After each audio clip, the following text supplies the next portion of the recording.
हैं न्यायमूर्ति श्री संजय कुमार जी, प्रस्तुत के कवि डॉक्टर जितेंद्र सहाय जी के ज्येष्ठ पुत्र,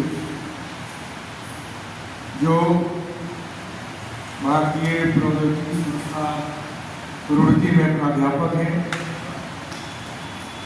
डॉक्टर उज्ज्वल प्रकाश जी,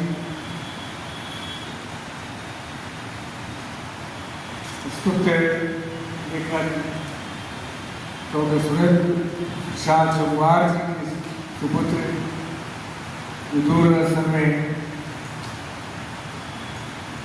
कार्यक्रम प्रमुख भी थे, कवि भी हैं, डॉक्टर ओम प्रकाश चौहान जी,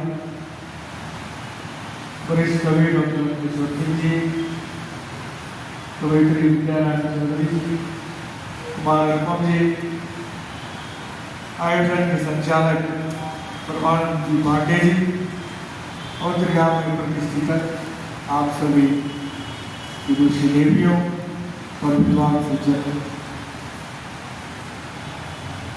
आप लोगों ने बिहार प्रांत के हैं राष्ट्रीय स्तर पर चर्चित रहे, पूज्य रहे तीन महान साहित्यकारों, तीन महान विभूतियों को आज हम श्रद्धापूर्वक स्मरण करें।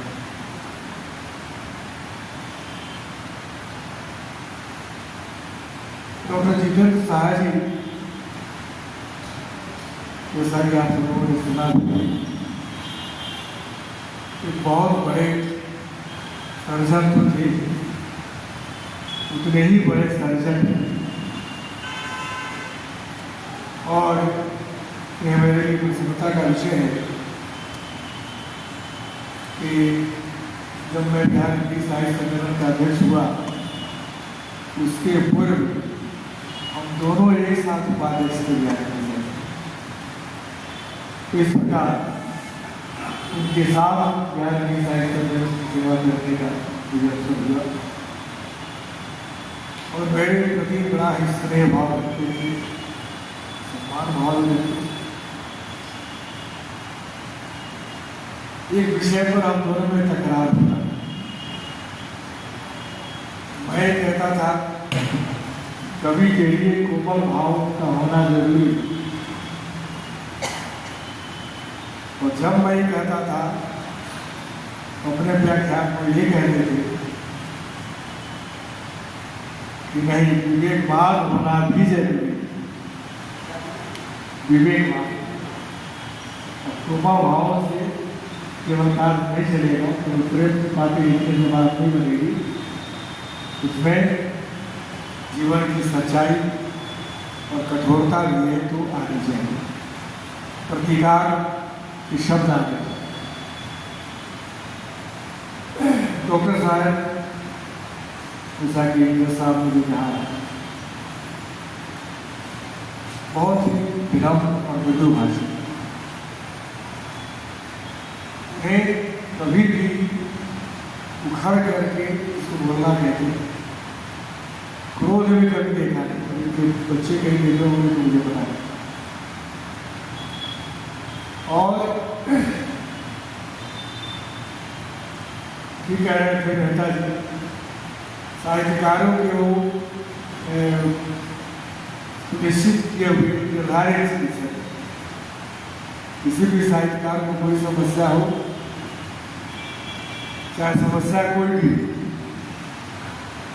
उनके लिए चिकित्सक डॉक्टर जितेंद्र सहाय है, और सब पहुँचते थे, और पता नहीं सबका इलाज भी हो जाता। किसी के कान में दर्द हो तो फिर इलाज करने की जरूरत होता है, पेट में दर्द हो तो उसका भी इलाज करने की जरूरत होता है।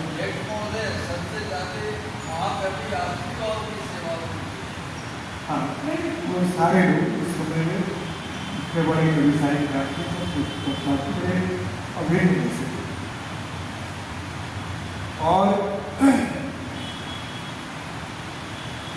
उन्होंने जो लिखा, खासतौर से नाटकों पर विशेषता, उनके नाटक बहुत ही चर्चित हुए, 93 का फिल्म तो बहुत ही अनेकों बार प्रदर्शित हुआ होगा। उनका अंतिम नाटक मुट्ठल, और यह नाटक उन्होंने एड्स को केंद्र में रहकर किया है। और उनकी मान्यता यह थी कि चूड़ा रखने से भी एड्स हो सकता है।